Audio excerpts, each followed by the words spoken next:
Welcome to Leading the Next Generation with Tim Elmore. I am your co-host, Andrew McPeak, and our mission here at Growing Leaders is empowering the emerging generations with skills to lead in real life. And Tim, today we're talking about a really interesting trend, but we're talking about stress and pressure. And oftentimes we let things get normal. In fact, it's a new normal that we're dealing with today, but we want to talk about how we're going to shape that to a more helpful place. Yeah, Andrew, I don't think I could be more excited about this conversation. I hope I do it justice.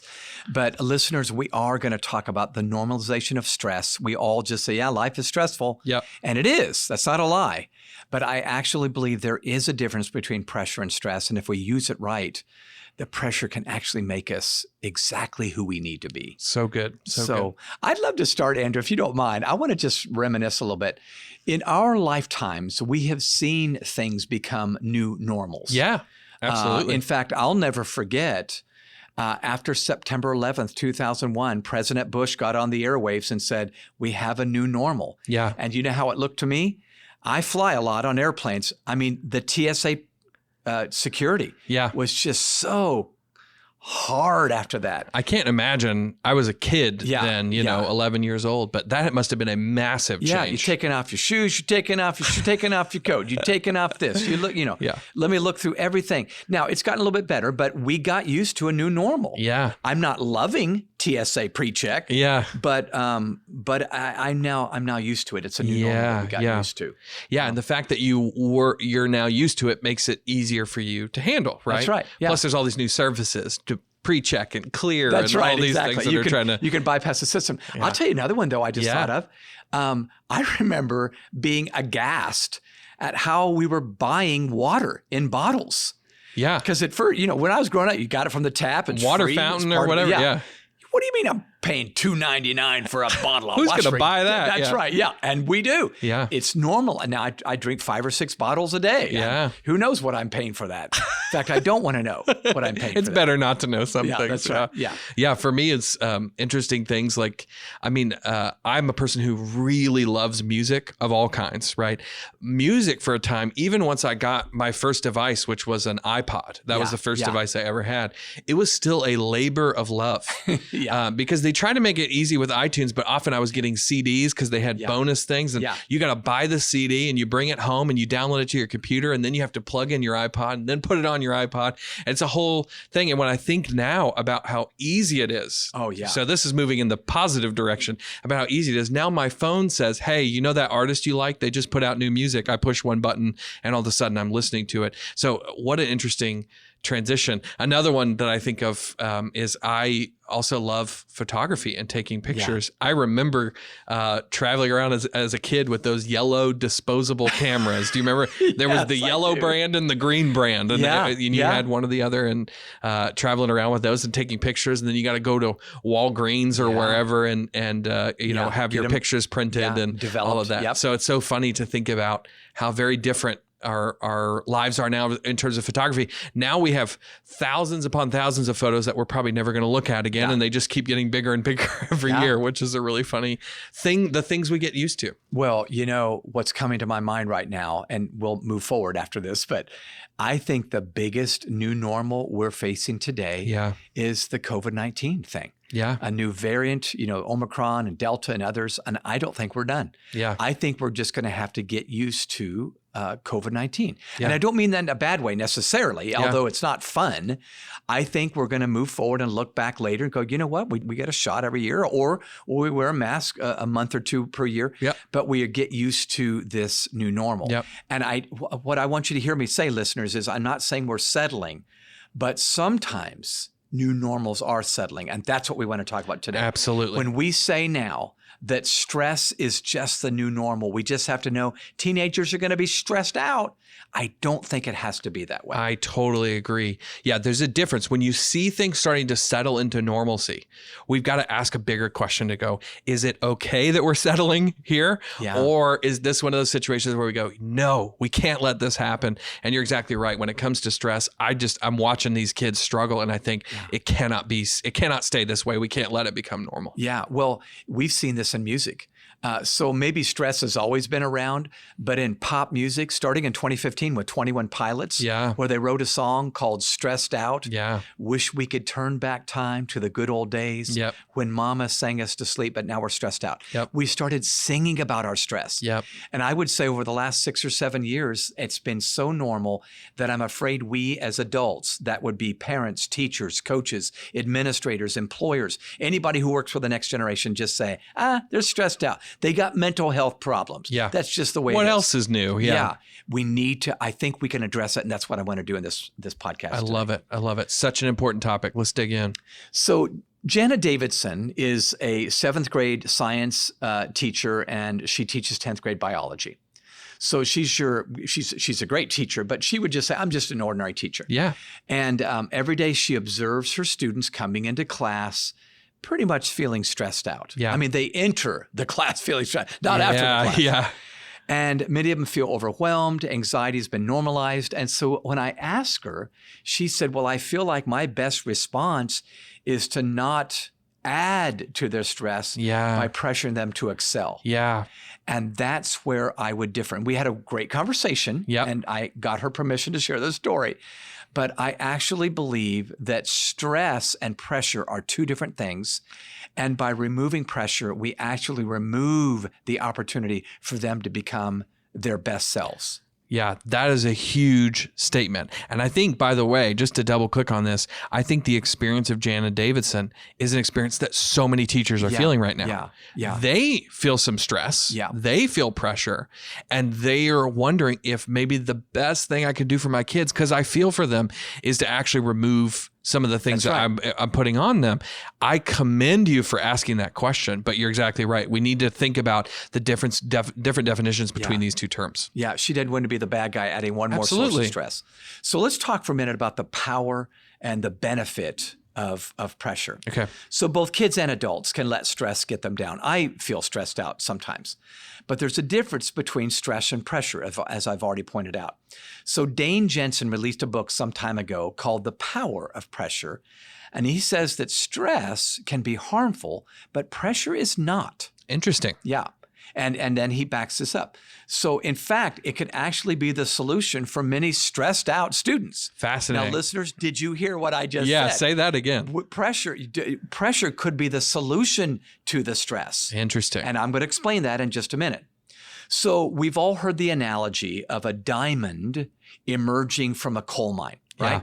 We've all heard, maybe just anecdotally, or maybe when we watched the original Superman movie back in the 80s, here's this mine with coal, and, coal, when it's left there under pressure, can turn into a diamond. We've heard that. Most of us haven't studied the science. I haven't until now. But let's talk a little bit about the science of coal. Coal is one of man's earliest sources of energy. In fact, I think thousands of years ago, China was, extracting coal and using it. So in fact, it's why coal is often extracted and burned to generate heat, okay? But that's not the only option. A lump of coal can also be transformed into a diamond with the right amount of pressure. So what does it take to turn coal into a diamond? Well, first of all, let me hasten to add, it's not coal that actually becomes a diamond. It's the carbon inside the coal, okay? So 4 elements turn that carbon into a diamond in a lump of coal, okay? It's the carbon inside the lump, has to be present, the intense heat it experiences, the intense pressure, and the period of time.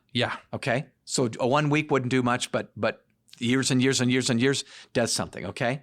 So in fact, I would say the longer the coal can endure under pressure, the more likely a diamond is to become the outcome. Okay. Everybody listening knows exactly where I'm going with this.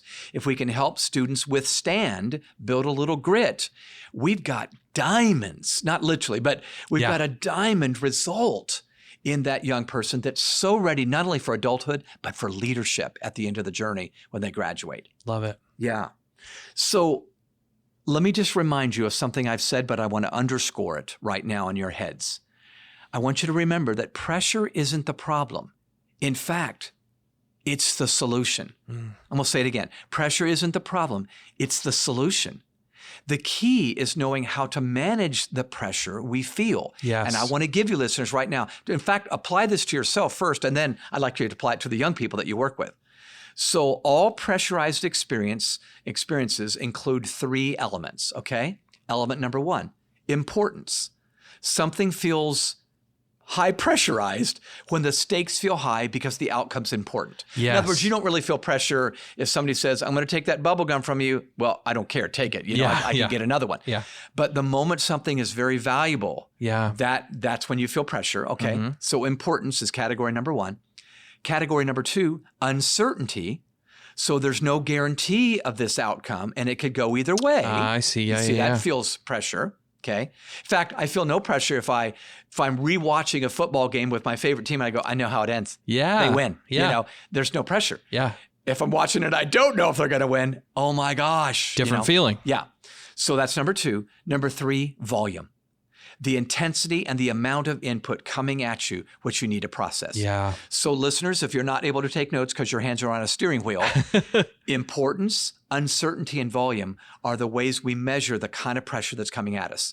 Now, your students would say, oh my goodness, I have a ton of that. Yeah. My biology exam or my science project or whatever. Yep. So just know we all have our perceptions, but perception is reality. If they feel like something's very important, it's really uncertain how it's going to turn out, and it's too much for me. This pressure can just become stress, and there's no diamond at the end. It's just a lump of coal that's been burnt out. I mean, if I can continue the metaphor here, it burns up. Yeah. Okay? And we don't want that. Yeah. Stress is different than pressure. It may feel the same, but it's not. Pressure is often lumped together with stress. The difference, now watch this here, the difference is the ability and responsibility you possess to do something about it. Ah, that's good. Okay? So let me give you some examples. This is a simple one for me because I'm a sports nut. An example of stress is yelling at my TV when my favorite team is playing. Yep. Okay? I feel a lot of stress in that place. Do I do that? I'm interacting as if it's listening to me, okay?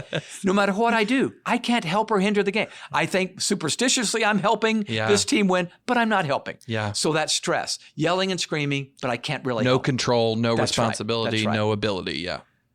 Pressure, on the other hand, is when you're playing in that game. Yeah. Okay? Yeah. So I'm not claiming to be a great player, but if I'm in the game, even if I still feel stressed, at least I can do something with the ball. I can put it through the hoop. I can run it into the end zone. Yeah. I can hit it in a ball field.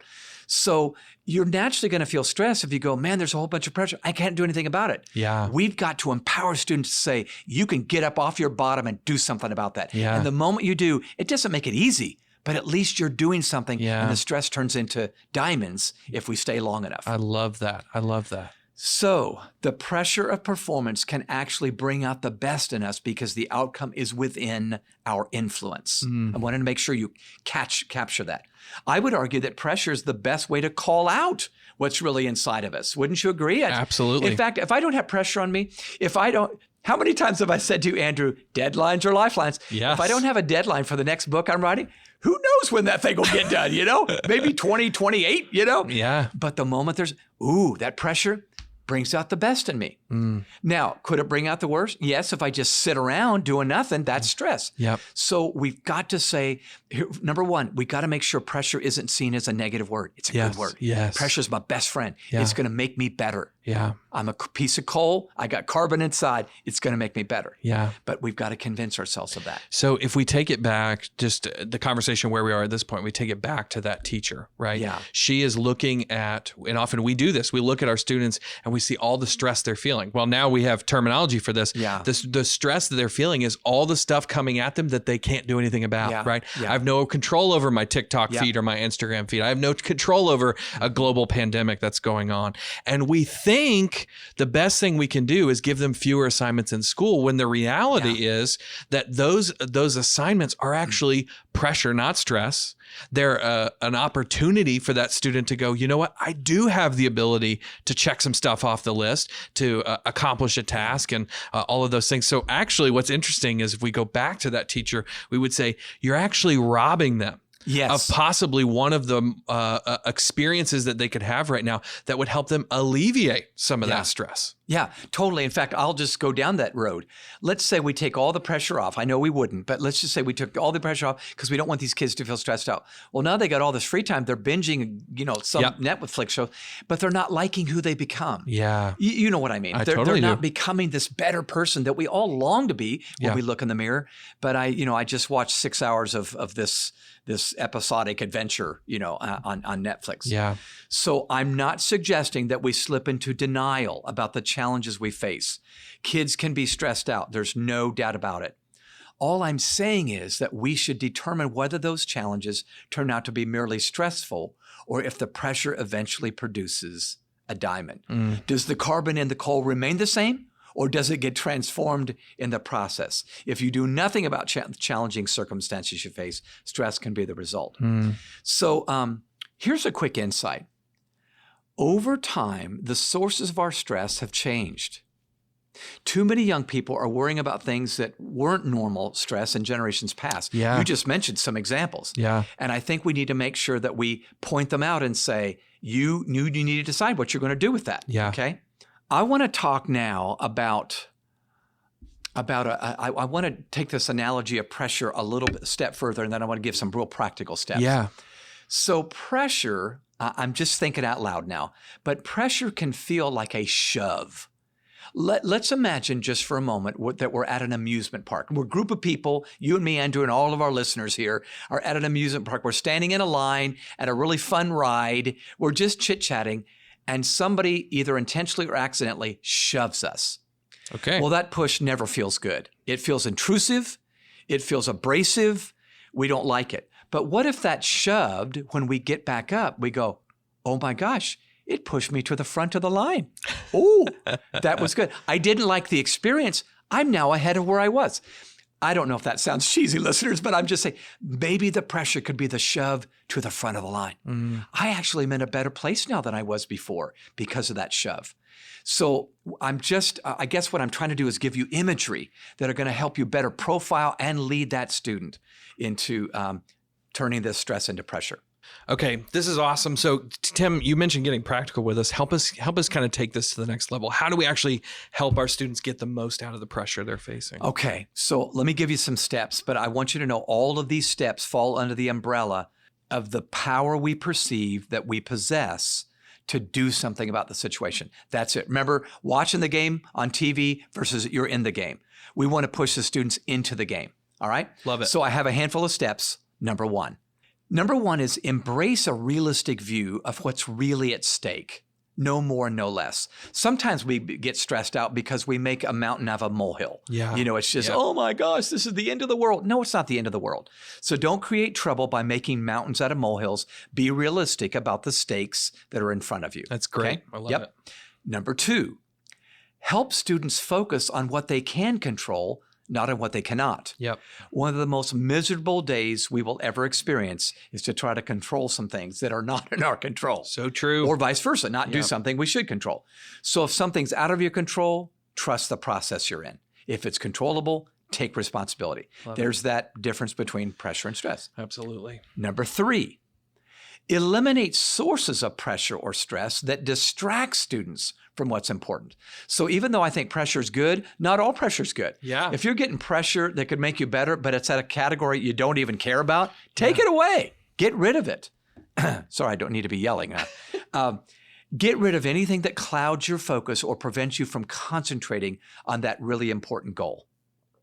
Number four, enable those students to determine one step they can actually take toward their goals. So in choosing one step toward the goal, the pressure can shove us, as I've mentioned, in the right direction. That's great. Okay. Yeah. Number five, envision the positive outcomes and growth that could come from this pressure. So this is personal for me. The way I get through stressful situations is I let the pressure help me by me seeing that book I'm writing come to fruition. Yeah. Or that event that I'm planning come to fruition, or the one you're planning to come to fruition. So there's nothing more powerful than envisioning the outcome and saying, oh, I want that. I really want that. Yeah. And that just inspires And of course, inspiration and aspiration always go together. So true. Close your eyes. I'm giving you a step now. Close your eyes and see the results you desire. Imagine the pressure working for you. Number 6, talk about post-traumatic growth and tell stories of those who've experienced it. Yeah. So in past podcasts, we've talked about post-traumatic stress disorder, PTSD, and PTG, post-traumatic growth. I'm saying trauma doesn't have to produce PTSD.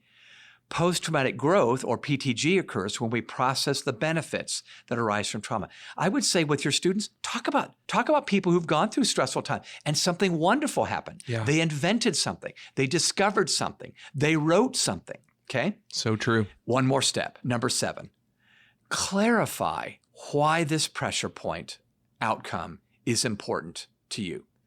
So know your why. I feel like I do better when I go back to, why am I doing this again? And when I remind myself, oh yeah, of course, I need to do this because I want that. So know your why, be clear on why the outcome is valuable, and then leverage it to push you forward. Remember that most humans, folks, need pressure to perform at their best. Our job is to ensure that pressure pushes us in the right direction. I actually believe there's a diamond waiting inside that student. And listener, there's a diamond waiting inside of you if you'll let pressure do its work. So true. So true. Well, Tim, this has been great. Any final thoughts for us? I know you're always sitting on something. Yes, I actually am. One of our team members at Growing Leaders, I love all of our team members, but Mimi used to play basketball at Georgia Tech for the Georgia Tech women's basketball team. In fact, she was a starting point guard all 4 years. And she's a legend there. She is, yeah. She set the record for assists, which I say, Mimi, you're still setting that record at Growing Leaders. You're assisting every one of us. It's true. Here. But I talked to her about this, and she immediately smiled and said, oh, that's so true. So Mimi had some games her freshman year, she was watching from the bench. Yeah. She said, there is nothing more stressful than to watch your teammates that you actually love striving against North Carolina or Florida State or whatever. And oh my gosh. But she said, when that coach put me in the game, it was still hard. Yeah. But she said, I felt the liberty now to say, I'm point guard. I can do something about this. Yeah. And I thought, that's exactly what we're talking about, Mimi. And they went to the Sweet 16. They were the first Georgia Tech women's basketball team to go to the Sweet 16. Now, she would not say she's the reason, but she was one of 5. Yeah. And she would say, if she were here right now, it was the difference between stress and pressure. It was the difference between being on the bench, watching the action, feeling stressed out, and getting in the game. Folks, we've got to help our students get in the game and let pressure do its perfect work. I love that. One final metaphor for you. I love it. Get in the game. It's exactly what we're challenging our students to do. Stress is happening because we're not doing that. But Tim, thank you so much. This has been awesome. This concept is so important to us. We're going to talk about it for a whole long time. But if this is something you really want to dig in more to, this content is actually going to be one chapter, in fact, of a brand new ebook that's coming out. We are so excited about this new ebook, and we actually want to give you an opportunity to get it for free. So on February 1st, a brand new ebook is releasing. We're calling The Comeback Classroom: How Schools Can Model and Cultivate Resilience for Their Students. Now, Tim, you just finished this ebook. I don't know if you want to say anything about it. I'm really excited about it coming out. It was pressure. No, I'm just yes, kidding. It was. It was fun to write, and it's full of these metaphors. So if this image has been helpful, there's data for sure. We try to make sure everything's research-based, but I try to give some really helpful metaphors, if nothing else, for you as you lead your students. So tune into that time we have together, and then we'd love to give you the ebook as a tool in your hands this next year. Awesome. So I want you to be able to get this ebook for free. All you have to do is sign up for the webinar, the ebook launch webinar that's on February 1st. You can click the link in the show notes in the description in order to sign up for this. We think you're really going to love this new ebook, and I think you'll enjoy the live webinar that we're doing as well. So again, that's going to be on February 1st. Click the link in the description, and we will get you access to this brand new ebook. We can't wait to get it into your hands, and hopefully you'll be able to share it with other folks who you think you may find it helpful. Well, as always, if you would rate this podcast, give us 5 stars on iTunes or wherever you get your podcasts, that helps to get the word out about what we're doing here. If you found this helpful, share it with somebody else who you think that might find it helpful as well. So go ahead and pass it along to a friend. If you want to connect with us online, we are at Growing Leaders and at Tim Elmore, pretty much everywhere you are. And then finally, if you have ideas for this podcast, things you think we should talk about, people you think we should interview, shoot us an email. It's podcast@growingleaders.com. We love getting those. Well, Tim, thank you so much for leading us through this very important conversation. Thank you guys for leading so well, and we'll see you next time.